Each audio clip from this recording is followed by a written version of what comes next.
Slide 1. Good evening. I want to talk about a diagram you have almost certainly seen, and a second diagram you almost certainly have not. The first one is the circular flow of the modern economy, the textbook picture, with households on one side and firms on the other, and arrows for goods, labor, and money closing a clean, reassuring loop. We use it to teach economics. We use it to talk about national accounts. We put it in slide decks and policy briefs. And it is, in its own way, a triumph of compression. Tonight, I want to suggest, gently, that this diagram is also a piece of misdirection, because what it shows so beautifully is not the same thing as what it leaves out, and what it leaves out is, in the end, what your life is mostly made of. Understood. I'll describe what I see in the image for you.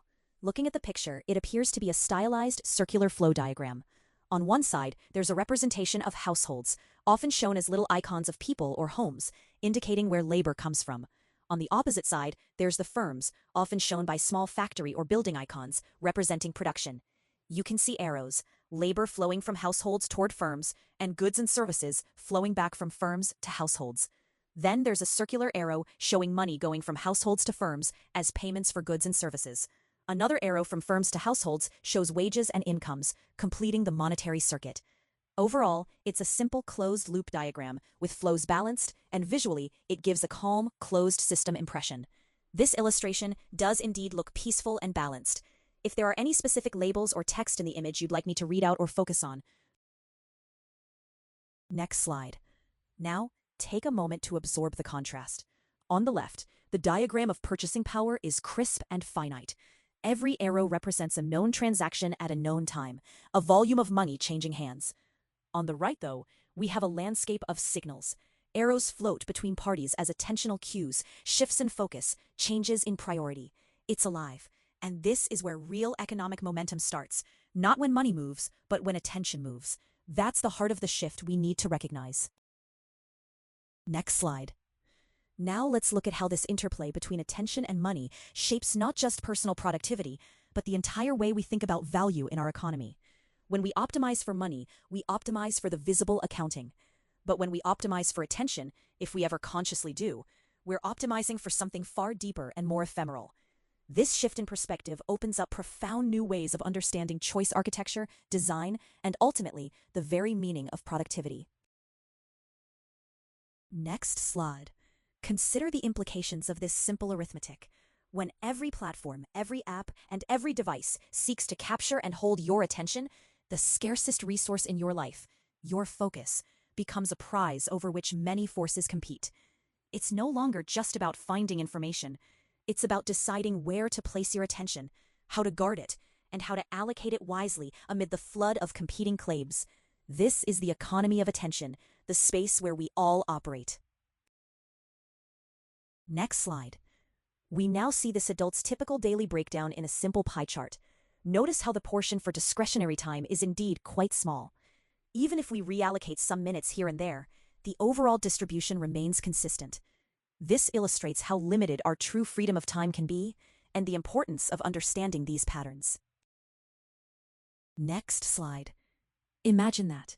Only about 6% of our waking hours can be considered truly self-directed. It's a sobering thought. This tiny fraction is where sovereign will resides, amid the cacophony of demands and distractions. Remember that figure as we move forward. 6%, not a precise metric, but a meaningful signal of the narrow space available for genuine self-authorship. Next slide. Here we see why the loop has this particular shape. The economic flows are tied to feedback cycles that reflect not just supply and demand, but also human attention, behavior, and adaptation. The loop forms as individuals respond to stimuli, prices, and signals generated by the larger system. This curved pattern emerges from the push and pull between human adaptations and the constraints of resource availability. It's not a neat equation, it's the shape of a dynamic equilibrium, constantly reshaped by how humans and the economy influence one another. We are seeing a pattern formed by these feedback loops, cementing the relationship between human life and the market structure. This is why the loop's shape reflects the fusion of human behavior and systemic forces, and why we must consider our place inside it. Next slide. We see the interplay where Polanyi reminds us markets are socially constructed. Marx reframes labor as a form of life reorganization, and Zuboff takes us into the contemporary extraction of behavioral futures. This triangular framework lets us examine how society, extraction, and epistemics interlock. With each thinker, we draw a line connecting what we know about how economies, attention, and labor come together. This is our analytic frame and the foundation of our argument. Phase 4. Sensation. The nudges and haptics, the subtle vibrations beneath the fingertip, the ambient signals guiding perception. Each increment reveals subtler dimensions of the body's entanglement with economic flows. From macro to micro, from fatigue to milliseconds to micro vibrations. The history is not just a metaphor, it is the grain of everyday experience. This is not a warning, it is a map. Next slide. Here we see the two loops diagram. The outer monetary loop circles around the economy: wages, prices, investment, debt. The inner attentional loop cycles through cues, habits, defaults, and rankings. Notice the small dot at the center. That is the will. Though it occupies only a few % of our waking hours, it carries immense moral weight. This image shows how these loops interact and press on that central point. Next slide. Here we see the asymmetry playing out. Gross domestic product, GDP, can continue rising for decades, but the margin of human autonomy, the capacity for individuals to shape their own ends, remains flat or quietly declines. That's the fundamental asymmetry we need to name.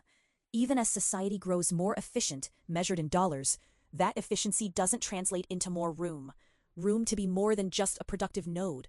Room to author one's own life. Most public debates focus on the outer loop, questions of growth, distribution, and regulation.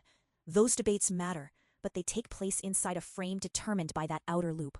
The inner loop, the one that quietly shapes what we even consider before we consider anything, is mostly governed by private design choices and ambient incentives. In policy terms, it acts as an unspoken presumption. In lived terms, it's like the air we breathe. That's the asymmetry we're facing. Next slide. This question invites us to rethink our economic assumptions. How do we measure value when it's about human will and attention? How do we honor the dignity and autonomy of each individual as they navigate modern pressures? This reflection matters not only to economists, but to each of us, as workers, creators, and as humans finding meaning in our choices. That's where the real optimization might begin. You're welcome. That's a wonderful list of readings. Each of those authors offers a rich perspective. If you ever want to dive deeper into any of them, feel free to come back and we can explore together. Good luck with your reading journey.